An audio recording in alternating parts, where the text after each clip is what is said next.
Hey, I hope everybody's doing good today. My guess is you've probably had a long week. I'd like to share some scripture with you and then talk to you about a few things that University City is continuing to do in response to this COVID-19 pandemic. And hopefully it will bring you some encouragement, not only for this week, but also as you get ready to go into your weekend.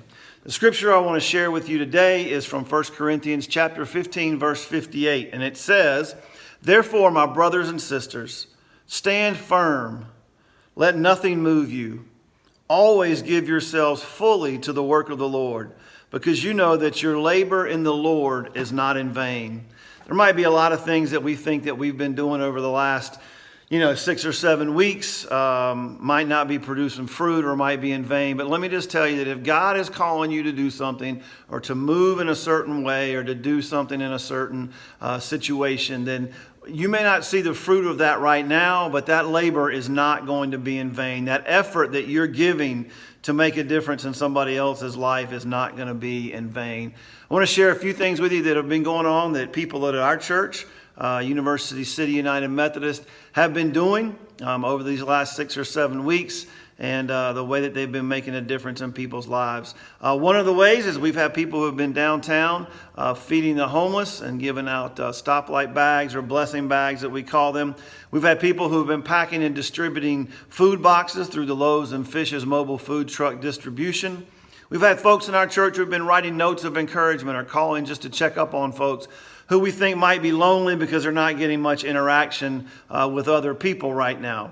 We've had one man in our church who's been building some raised vegetable garden beds so that in the next coming weeks and months that people from the community can come and get the fruits and vegetables that come out of those garden beds to help feed themselves. We've had 3 ladies from our church who have been partnering with our school partner, David Cox Elementary School, to go and pick up grab-and-go meals every day for 34 days in a row, Monday through Friday. They've been picking up these meals and taking them to some families from David Cox who aren't able to go and pick these meals up for themselves. I mean, that's just an incredible inspiration to me. They have not missed a single day getting that food to those students and their families. Our very own So-and-So's group here at the church, we've seen lots of their great work that they have done over the years. They have started using their skill and their ability to be able to make the homemade masks that people need. Some people can't make them themselves or can't come up with them or get them. And so they've been making those. They've made over 200 masks that have been distributed to several nursing homes and assisted living facilities. What a great witness in using their gifts and abilities to be able to do that. One of the big things we've been doing here at University City United Methodist is continuing to support the Faith CME Church Food Pantry in the Hidden Valley community.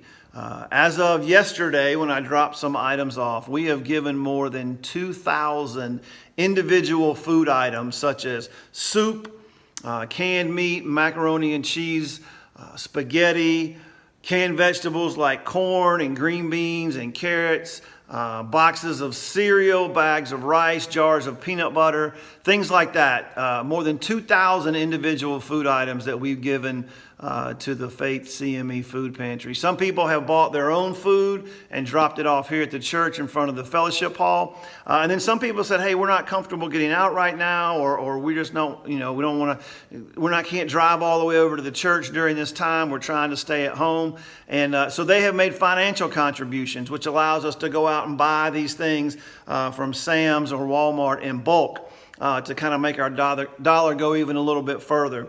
One particular story just really touched my heart. This one couple said, hey, we just can't get out and shop right now, and so we'd like to make a financial contribution. How do we do that? I said, you can send us a check, you can go online and give through the church website.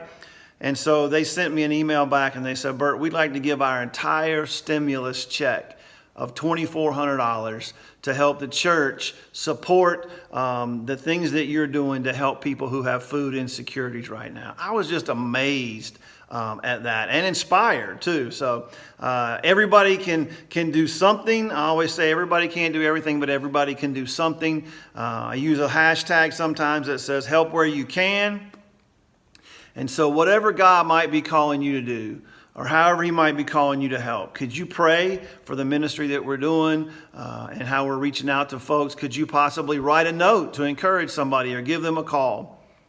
Could you just give one can of soup or one bag of groceries? Could you sew a mask? Could you do something? Maybe even give a little bit financially to help us help and support those people who have food insecurities right now.